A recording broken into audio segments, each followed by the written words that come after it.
अस्सलाम वालेकुम क्लास। आज हम पढ़ने वाले हैं नबातात साख्त और आफात। ये जो हम पढ़ रहे हैं कौन सा है? 7वीं क्लास का।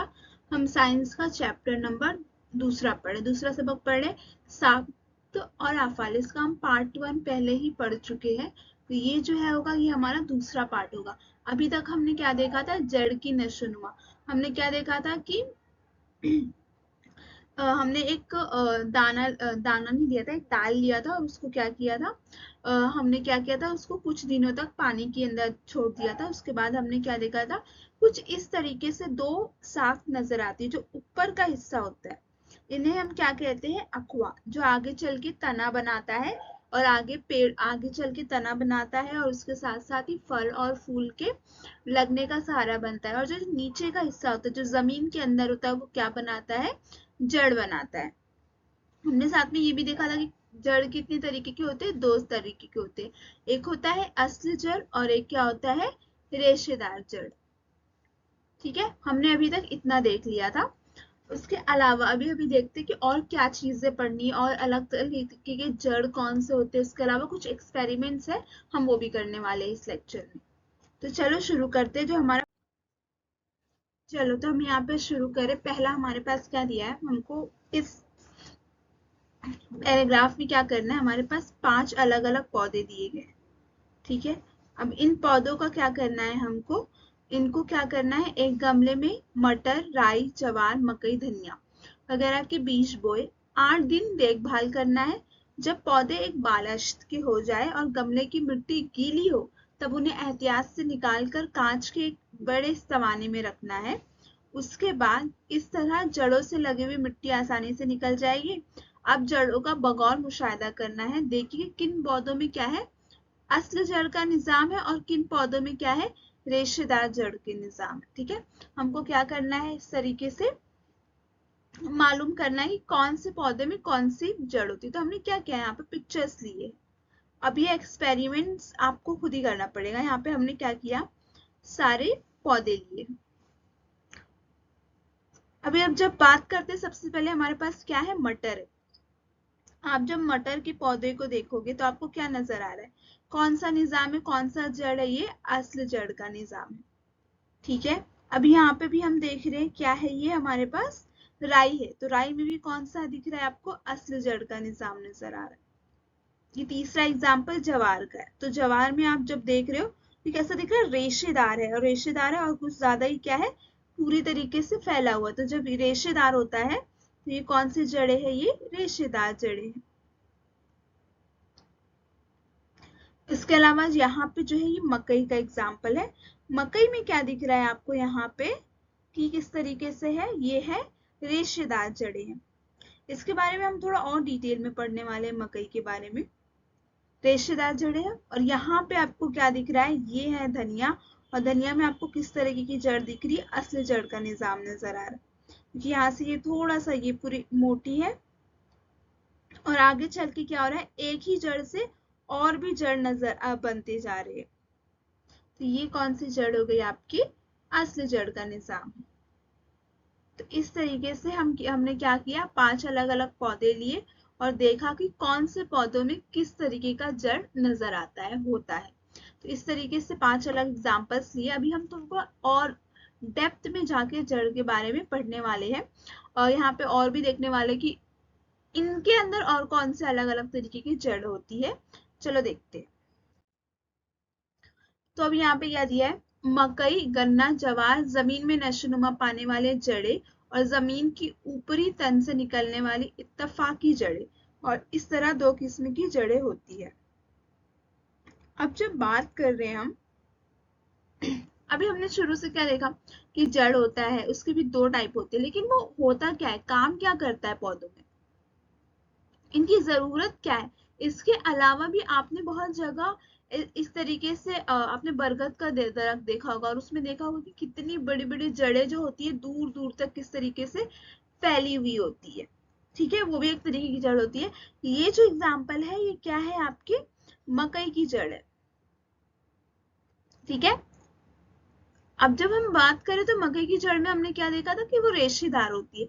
लेकिन यहाँ पे एक और एक्स्ट्रा, आप समझ सकते हो, एक और एक्स्ट्रा पॉइंट्स दिया गया है। इसमें क्या दिया गया है? वो मकई, गन्ना, जवार की जमीन में नशोनुमा पाने वाली जड़ें और जमीन के ऊपर तने से निकलने वाली इत्तफाकी जड़ें। अभी ये जमीन के ऊपर है, ठीक है, और क्या कर रही है, ये तने के पास निकलने वाली ये एक एक्स्ट्रा अलग तरीके की जड़ें होती है जो किसमें मौजूद होती है, कुछ पौधों में मौजूद होती है, जैसे मकई, गन्ना, जवार, और इन्हें हम क्या कहते हैं, इत्तफाकी जड़ें कहते हैं। इस तरह दो किस्म की जड़ें इसमें पाई जाती है, ठीक है। अब अगर जमीन के अंदर ना होते हुए आपको ऊपर की तरफ कोई जड़ें नजर आ रही है तो उसको हम क्या कहते हैं, इत्तफाकी जड़ें होती है। अब यहाँ आगे जो है हम देखने वाले कि जड़ का काम क्या होता है, हमको बोलते हैं ना मजबूती से पकड़ना। तो क्या करती है, आपको पता है ना कि इस तरीके से यहाँ पे नीचे ये मिट्टी है, तो क्या करती है, जो जड़ें होती है वो क्या करती है, मदद करती है, किससे मदद करती है, कि जो दरख्त का ऊपरी हिस्सा होता है उसको मजबूती से जमीन से पकड़ के रखने में क्या करती है, मदद करती है। इसके अलावा जब हम पानी देते तो क्या हम पानी इस तरीके से ऊपर देते, नहीं, हम पानी कहाँ देते, यहाँ नीचे देते। तो ये क्या देते हैं, हम पानी जड़ों को देती है, और जड़ें क्या करती है, इन्हीं पानी को लेकर ऊपर की तरफ ले जाकर तनों की मदद से दरख्त के सारे हिस्सों में क्या करती है, पानी को पहुंचाती है। तो उसमें कौन मदद करता है, जड़ मदद करता है। तो हम आफाल क्या क्या काम अंजाम देती है जड़, वो देखे तो क्या करती है, मिट्टी को मजबूती से पकड़ के रखना, पानी, मादनियात और नमकियात जज्ब करना, सहारा देना, जैसी मुख्तलिफ आफाल जड़ें अंजाम देती है, ठीक है। सबसे पहला काम क्या करती है, मिट्टी को मजबूती से पकड़ के रखना, वो तो हमने देखा, हम पानी देते हैं और पानी को पूरा ऊपर तक पहुंचाना, दरख्त के हर पार्ट तक पहुंचाने का काम भी जड़ करती है। अब यहाँ हो गया मादनियात और नमकियात जज्ब करना, सहारा देना, जैसे अफाल कौन अंजाम देता है, जड़ अंजाम देती है। इनमें होने वाली तब्दीलियों की वजह से उन्हें क्या कहते हैं, मुतबादिला जड़ें कहते हैं। इनमें खास तौर पर हवाई जड़ें, सहारा देने वाली जड़ें, रेंगने वाली जड़ें और तनफ्फुसी जड़ें शामिल है। चलो अभी आपको होप कि यहाँ तक सारे जो है ये जड़ के आफाल अच्छी तरीके से समझ में आ गया होगा। ओके, यहाँ पे एक और चीज क्या दी है, इनमें होने वाली तब्दीलियों की वजह से उन्हें क्या कहते हैं, मुतबादिला जड़ें कहती है। और इनमें खास तौर पर क्या है, हवाई जड़ें है, सहारा देने वाली जड़ें, रेंगने वाली जड़ें और तनफ्फुसी जड़ें होती है। हमेशा याद रखना, सबसे पहली बात अगर जड़ के बारे में आपको अफाल पूछा जाए तो मिट्टी से मजबूती से पकड़ना, और ये सहारा देना, पानी और मादनियात को क्या करना, जज्ब करना, ये सारा काम कौन करता है, पौधों में जड़। अभी तक हमने सिर्फ एक ही हिस्से का अफाल देखा है और वो क्या है, जड़। ओके, तो हमारे पास एक नया छोटा सा एक्सपेरिमेंट क्या दिया है कि कांच का एक छोटा सा मर्तबान भरकर पानी ले लीजिए, ठीक है। अब क्या किया हमने, एक यहाँ पे ये कांच का मर्तबान ये ना, ठीक है। अब इसमें क्या करना है, हमने पानी ले लिया यहाँ पे, इनमें एक पौधा इस तरह रखे कि इसकी जड़ें पानी में डूबी रही। अब एक पौधा लिया और हमने इस तरह रखे कि सारे के सारे ये डूबे हुए जड़ें जो है वो डूब जाए। पानी की सतह जहां हो वहां पर हमने क्या करना है, मार्क करना है, निशान लगा लेना है। हमने वो कर दिया। अब इस पर 5 मिलीलीटर तेल डाल दिया। अब यहाँ पे हमने क्या किया, एक तेल का लेयर लगा दिया।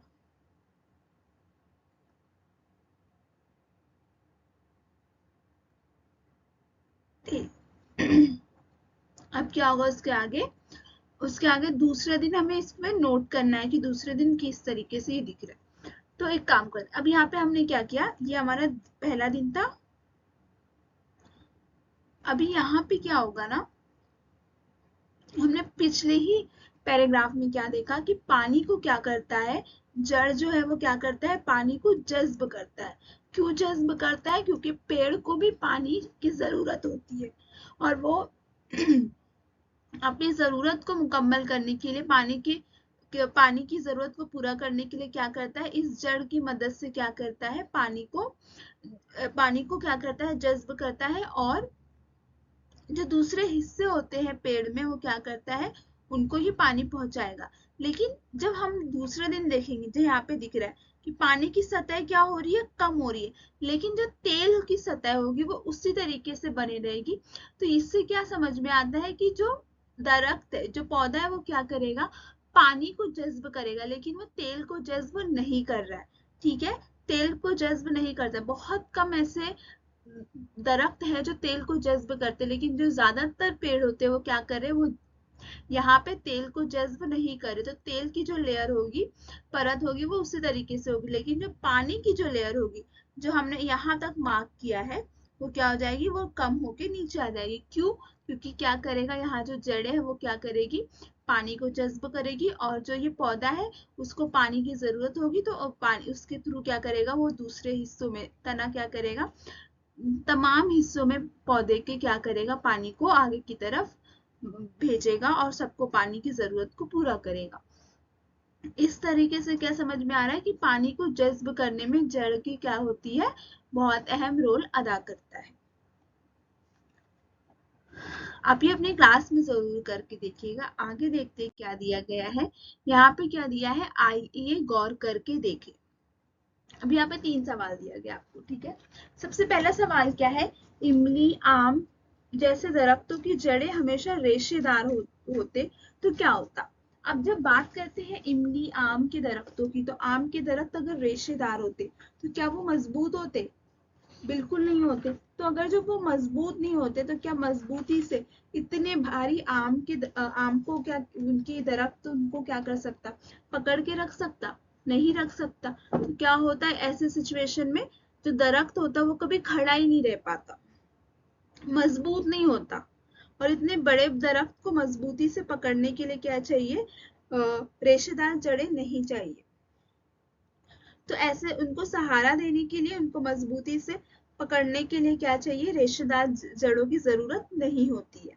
ठीक है, इसलिए इमली, आम जैसे दरख्तों में रेशेदार जड़ें नहीं होती। ऐसा होती तो क्या होता, वो इतने बड़े दरख्त को कभी भी पकड़कर सहारा देके खड़े नहीं रख पाते उसको। ठीक है, जड़ के सिरों को नुकसान पहुंचे तो क्या होगा। अब बात करते हैं जड़ के सिरों को। तो अगर जड़ के सिरों को नुकसान पहुंचते तो दरख्त की नशोनुमा में क्या हो जाएगी, रुकावट हो जाएगी। ठीक है, इनकी नशोनुमा होगी नहीं, इनकी नशोनुमा में रुकावट हो जाएगी। उसके साथ क्या होता है, जड़ का जो सिरा होता है वो क्या होता है, बहुत ही नाजुक होता है। अगर इसी हिस्से से जड़ की नशोनुमा भी होती है। अब देखो, अगर ऐसा हिस्सा जो क्या है, नाजुक है, और यहीं से जड़ की नशोनुमा हो रही है, तो क्या हो जाएगा, जड़ अगर कमजोर पड़ जाएगा तो क्या होगा, जमीन से जरूरी मिकदार को पानी और नमकियात को जज्ब भी नहीं कर पाएगा, उसके साथ दरख्त को वो सहारा भी नहीं दे पाएगा, और ऐसे में क्या हो जाएगा, दरख्त कमजोर हो जाएगा। अब इस चीज को सिंपली समझेंगे कि अगर अगर नुकसान पहुंचे तो क्या होगा। देखो, अगर जड़ की जो जो निचला हिस्सा होता है, सिरा होता है, वो ऐसे नाजुक होता है, और वो क्या होगा, अगर इसको नुकसान पहुंचे तो क्या होगा, जो जड़ होगी वो नमक, पानी और जो इतनी जरूरत के मादनियात क्या करता है, दरख्त तक पहुंचाता है, वो नहीं पहुंचा पाएगा, और ऐसा होगा तो क्या होगा, दरख्त कमजोर हो जाएगा। अब तीसरा सवाल क्या है, मेथी, पालक, प्याज जैसे नबातात की जड़ें किस किस्म की होती है। तो अगर हम बात करें मेथी की, तो मेथी में कैसी होती है जड़ें, असल जड़ होती है इसमें, और वो क्या होती है, वो ज्यादा जमीन तक, गहराई तक नहीं गई होती है। इसलिए मेथी का पौधा क्या होता है, ज्यादा ऊंचाई तक नहीं बढ़ता है। अभी इसमें कैसे है, असल जड़ है, लेकिन क्या है, गहराई तक नहीं गई हुई, इसलिए इनके पौधे क्या होते हैं, ज्यादा ऊंचा नहीं होती है। यही बात करें पालक की, तो पालक भी क्या होता है, असल जड़ ही होता है इसमें, और इसके साथ होता है उस जमीन की गहराई में जाने की बजाय क्या होता है, वो जमीन से मुतवाजी होती है, वो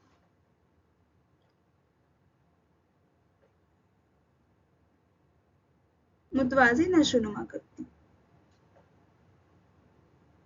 और जब तीसरी बात करें, किसकी याद करें, प्याज की, तो प्याज में कैसी जड़ें होती है, प्याज में रेशेदार जड़ें होती है। प्याज का तो हमने अभी थोड़ी देर पीछे भी एग्जाम्पल देखा था। ठीक है, आपको समझ में। मेथी की बात करें तो मेथी में भी असली जड़ होता है, पालक में भी असली जड़ होता है, लेकिन गहराई तक नहीं होता है। इसमें क्या होता है, जमीन से मुतवाजी होता है। और प्याज में कैसा होता है, ये जड़ें असली जड़ निजाम होता है। सॉरी सॉरी, प्याज में रेशेदार होता है, असली जड़ नहीं होता, सॉरी। क्या आप जानते हैं, यहाँ पे कुछ इंफॉर्मेटिव दिया है, हम वो देखते हैं। बरगद के तनों से निकलने वाली जड़ें जमीन की जानिब बढ़ती है, उन्हें हवाई जड़ें कहते हैं। अभी देखो, बरगद के तनों से निकलने वाली जड़ें, ठीक है, इनके तनों से निकलने वाली जड़ें, उन्हें क्या कहते हैं हम, हवाई जड़ें कहते हैं। इनका क्या इस्तेमाल होता होगा। इस दरख्त की इब्तिदा में चंद हवाई जड़ें होती है, लेकिन वक्त के साथ इनकी तादाद बढ़कर इनका जंगल तैयार हो जाता है। हम किसकी बात करें, बरगद के तनों की, बरगद के दरख्त की। कोलकाता के बोटेनिकल गार्डन में 250 वर्ष पुराना बरगद का एक दरख्त बहुत बड़े रकबे पर फैला हुआ है। इस दरख्त के हजारों हवाई जड़ें मतलब क्या हो रहा है, तने से एक और जड़ निकल के आना। क्या ऐसे दरख्त आपके इर्द गिर्द मौजूद है। आप बरगद के दरख्त को अच्छे से जब ऑब्जर्व करोगे तो आपको समझ में आएगा कि कैसा होता है। उनके तनों से निकलने वाली जड़ें क्या होती है, जमीन के जानिब बढ़ते रहती है। आपने इस तरीके से देखा होगा, बरगद के दरख्त में नीचे नीचे बहुत सारे जैसे जड़ें नीचे भी फैली होती है, अगर इस तरीके से दरख्त है, और ये ऊपर तनों से भी फैली हुई होती है। उन्हें क्या कहते हैं, हम हवाई जड़ें कहते हैं। इनका क्या इस्तेमाल होगा, इस दरख्त को इब्तिदाई में चंद हवाई जड़ें होती है, लेकिन वक्त के साथ इनकी तादाद क्या हो जाती है, बढ़ जाती है। ठीक है, कोलकाता के बोटेनिकल गार्डन में 250 वर्ष पुराना बरगद का एक दरख्त बहुत बड़े रकबे पर फैला हुआ है, और इस दरख्त की हजारों हवाई जड़ें हैं। क्या ऐसा दरख्त आपके इर्द गिर्द मौजूद है, ये आपको देखना होगा। ठीक है, ये एडिशनल इंफॉर्मेशन थी आपके लिए। इसके अलावा दो आपको एक्टिविटी का काम दिया गया है। एक में आपको क्या करना है, मूली, गाजर, चुकंदर के जेर जमीन हिस्से मोटे और गूदेदार क्यों होते हैं, इन्हें बता के कौन से हिस्से हैं। ये आपको खुद से एक्टिविटी में करना है। एक्चुअली जो मोटे और गूदे जो होते हैं, क्योंकि वहां पे क्या होता है, और जितने भी उनके अंदर न्यूट्रिशंस होते हैं वो वहीं पे मौजूद होते हैं, इसलिए वो मोटे और गूदे होते हैं। आपको और जानकारी करनी है तो ये आपसे खुद से करना है, और ये टेक्नोलॉजी के साथ मुख्तलिफ किस्म की जड़ों की तस्वीरें जमा करके अपने दोस्तों को ईमेल कीजिए। ठीक है, this is easy for you.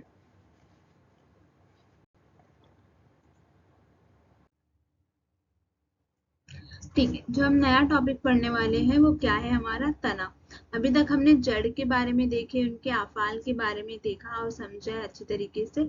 अभी हम तने के बारे में पढ़ने वाले। हमने क्या देखा था कि जब बीच में ऊपर की तारीफ जो हिस्सा जा रहा था, हम उसको क्या कह रहे थे कि वो क्या है, अखुआ है। ठीक है, और जो ये नीचे की जानिब आ रहा है वो क्या है, ये जड़। तो जब ये हिस्सा ऊपर की तरफ जा रहा है, और जो क्या करेगा, आगे चल के दरख्त की शाखें बनाएगा, यहाँ पर पत्ते होंगे, पत्ते होंगे, फल फूल उगेंगे। तो ये जो पार्ट होता है, ये क्या होता है, आपका तना। ये इस तरीके से ऊपर की जानिब जाने वाला, ये हमने बीज में देखा था। ठीक है, ये आगे की तरफ जाएगा तो क्या है, नमो पाते हुए बीच में जमीन के ऊपर बढ़ने वाली अकुआ, किसको, अकुआ के जरिए, अखवा के जरिए जमीन पर तने की नशोनुमा होती है। जमीन पर किसकी नशोनुमा होती है, तने की नशोनुमा होती है। ठीक है, किसके जरिए होती है, अखवा के जरिए होती है। अखवा जैसे जैसे बढ़ता है, इसी रफ्तार से तने की लंबाई में क्या हो जाता है, इजाफा हो जाता है।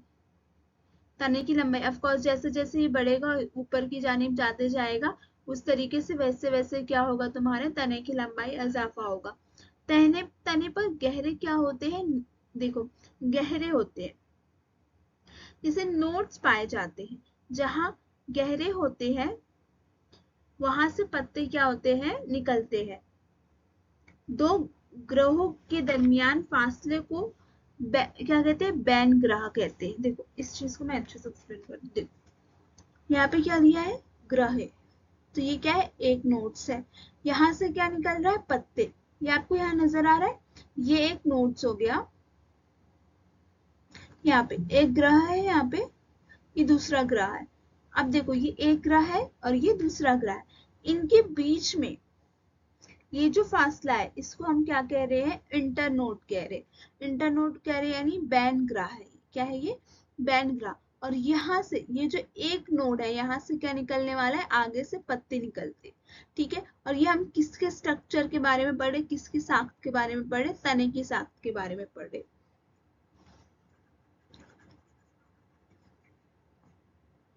अभी इस चीज को और अच्छे से मैं एक्सप्लेन कर देती हूँ आपको कि कैसे होती है। एक ये जो बीज है इसमें जो ये हिस्सा अक्वा जो होता है, जो ऊपर की तरफ जाता है, ये क्या होता है, अक्वा होता है, जो क्या होता है ऊपर की तरफ जानिब जाता है। ये क्या कहलाता है आपका, ये आगे चल के क्या बनाता है, तना बनाता है। और जो नीचे की जानिब होता है वो क्या करता है, जड़ का फॉर्मेशन करता है। अब जब बात हम तने की करें, उसको और अच्छे से देखें। अच्छा, ऊपर की जानिब जा रहा है तो तना कुछ इस तरीके से आगे की तरफ बढ़ता है, जो कि क्या करता है, अब इसमें साख्त आएंगे, पत्ते आएंगे और पूरा दरख्त तैयार होगा। तो हम जब बात करते हैं तने के हिस्से में, तो यहाँ पर बीच बीच में हमको क्या नजर आता है, तनों पर ग्रह नजर आता है। क्या नजर आता है, ग्रह। और जहां पर ग्रह होता है वहां से क्या होता है, पत्तियां बनना तैयार होती है। ठीक है, यहाँ पे पत्तियां बनना तैयार हो जाती है। अब जब एक ग्रह, और यहाँ समझ लो कि ये दूसरा ग्रह बन रहा है, तो एक ग्रह से दूसरे ग्रह के बीच में जो फासला होता है उन्हें हम क्या कहते हैं, बैन ग्रह कहते हैं। क्या कहते हैं, बैन ग्रह कहते हैं। अब आगे चल के क्या दिया है, दो ग्रहों के दरमियान फासले को क्या कहते हैं, बैन ग्रह कहते हैं।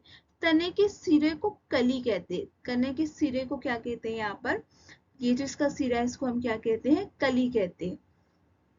एक शाक लेकर शक्ल के मुताबिक तमाम हिस्सों को तलाश कीजिए। तो मैंने यहाँ पे आपको ये शक्ल के जरिए आपको दिखाया है यहाँ पे कि किस तरीके से ये एक ग्रह है और ये दूसरा ग्रह है, और इसके बीच का जो फासला है उसको क्या कहते हैं, अपन बैन ग्रह या इंटरनोड कहते हैं। और तने के जो सिरे को क्या कहते हैं, हम कली कहते हैं। अब हमने ये इसका मुशाहिदा भी कर लिया।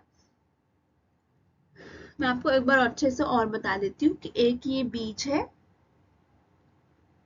इसके ऊपर जो अखवा होता है वो जो आगे की तरफ जाता है, इससे क्या बनता है, आपका तना तैयार होता है।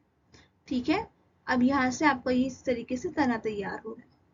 तना तैयार होते वक्त यहाँ पे क्या होता है, ग्रह होते हैं। और ये ग्रह से क्या चल होता है, यहाँ से क्या होगा, यहाँ से ही पत्ते बनेंगे। ये एक ग्रह है, ये दूसरा ग्रह है, यहाँ से एक और पत्ता तैयार होगा। ठीक है, अब यहाँ से जो पहला ग्रह जा रहा है ऊपर की तरफ और जो ये दूसरा ग्रह है, इनके बीच के, इनके दरमियान में जो फासला होता है उनको हम क्या कहते हैं, बैन ग्रह। बैन ग्रह मतलब क्या हो गया, ये क्या हुआ तुम्हारा, इंटरनोड्स हो गया। दिस इज योर, ये आपका क्या है, इंटरनोड्स हो गया। और ये जो है जो एक जहाँ पे एक ग्रह आ रहा है ये हमारा ग्रह हो रहा है, यहाँ से पत्ते बनते हैं। उसके अलावा तने के सिरे को हम क्या कहते हैं, कली कहते हैं। क्या कहते हैं, कली कहते हैं। ठीक है, ये क्या हो गया, आपके तने के साख्त का हमने क्या किया, अच्छे से मुशाहिदा किया, मुख्तलिफ हिस्सों के बारे में पढ़ा। इसके अलावा यहाँ पर गोश्त के बारे में दिया है और ये बढ़ने वाले हिस्से, ये क्या है, तने के मुख्तलिफ हिस्से। इसके अलावा एक जो जदवल को मुकम्मल करना है, इर्द गिर्द पाए जाने वाले मुख्तलिफ नबातात के तनों की मालूमात हासिल करनी है। किस तरीके से करने है आपको, नबातात की तने लेना है, ग्रह की मोटाई देखना है आपको और बैन ग्रह की लंबाई, और उसको क्या करना है, आपको ये लिखना है आपके टेक्स्ट बुक में। गन्ना हो गया, मेथी हो गया, जो भी तना आपको आपके आसपास में नजर आता है उसको क्या करना है, उसका मुशाहिदा करना है। आई होप कि आपको क्या ग्रह और बैन ग्रह अच्छे से समझ में आया। इस तरीके से हमने क्या किया, जड़ को अच्छे से पढ़ा, तने के बारे में पढ़ा, और आगे चल के हम और भी जो क्या है हमारे नबातात के साख्त के बारे में जानने की कोशिश करेंगे। ठीक है, थैंक यू सो मच आपको ये लेक्चर्स देखने के लिए। आगे हम और बहुत कुछ पढ़ने वाले हैं, फूल के बारे में पढ़ने वाले हैं, पत्तों के बारे में पढ़ने वाले हैं। आप होप कि आपको ये सब पढ़ने में मजा आएगा। Thank you so much.